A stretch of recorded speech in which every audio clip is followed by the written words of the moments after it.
Big story of the day, though, had to do with gambling in the NFL. And the NFL is investigating the Colts defensive back Isaiah Rodgers for gambling violations. David Purdum is covering this sport, done a great job. He covers sports gambling for ESPN, kind enough to join us on short notice here. Walk us through this, David. How did we get to this point? How did the NFL, how was it brought to their attention? Yeah, yesterday, a website called Sports Handle, it's a website that covers the sports gambling industry, do a real good job. They broke a story that the NFL was investigating a Colts player for what they described as pervasive betting. And eventually, when that story came out, everybody started digging in. We got confirmation that it was Isaiah Rodgers. It looks like he had opened an account in an associate's name and had been betting pretty significantly, not necessarily total money bet amount. It was $25 to $50 bets, most of them, but there were a lot of them, like 100 of them. And sources say that included some on Colts games. Was he betting on the Colts to win or lose? Because we don't know that.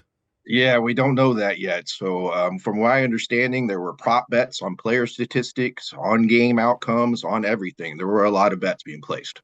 Were any of these bets due with injuries or anything? Like, I'm trying to figure out exactly what the NFL is going to zero in. Obviously, him gambling. Did he gamble at the facility?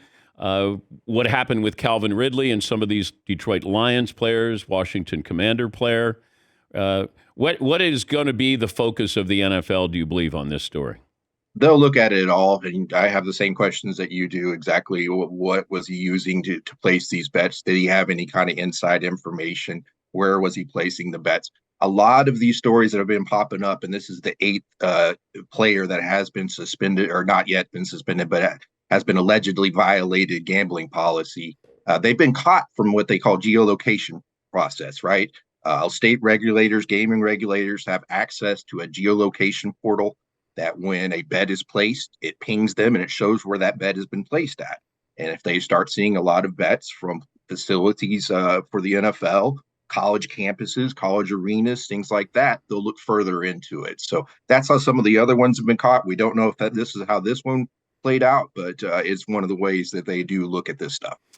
I don't know if it's the right way to look at it, but somebody with the NFL said, hey, our system works, we caught him.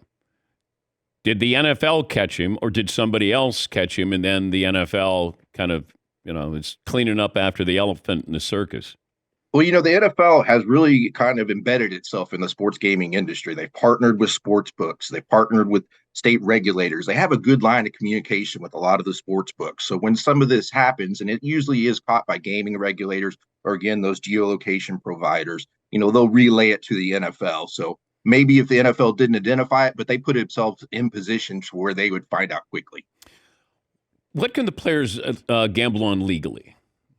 So they can bet on any other sport, just not professional football, as long as they're not doing it at a team facility or on traveling with the team or with an illegal sports book. So if they use a regulated sports book and they want to bet on the NBA, that's fine.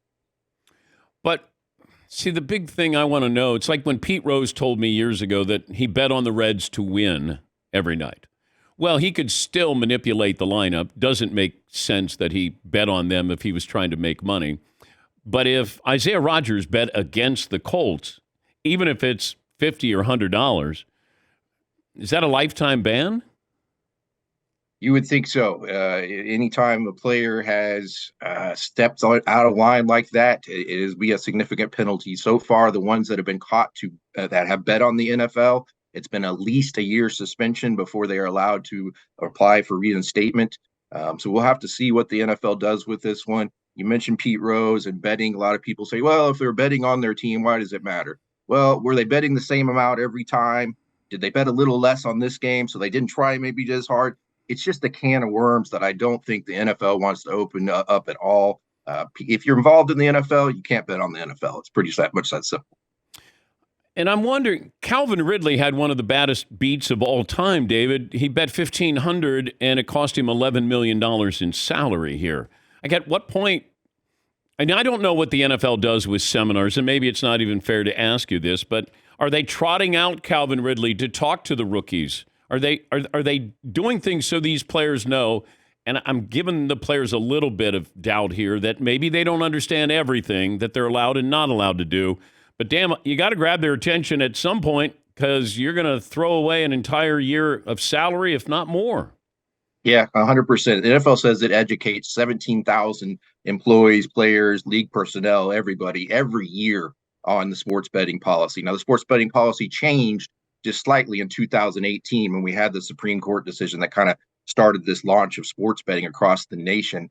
They did switch their policy to allow players to bet on other sports. They did add in that nuance, though, that, hey, you can't bet on team facilities at team facilities. So there are some nuance, and I can definitely understand how maybe a player slips by. If I was to be tested on all of ESPN's internal policies, I probably would mess something up as well.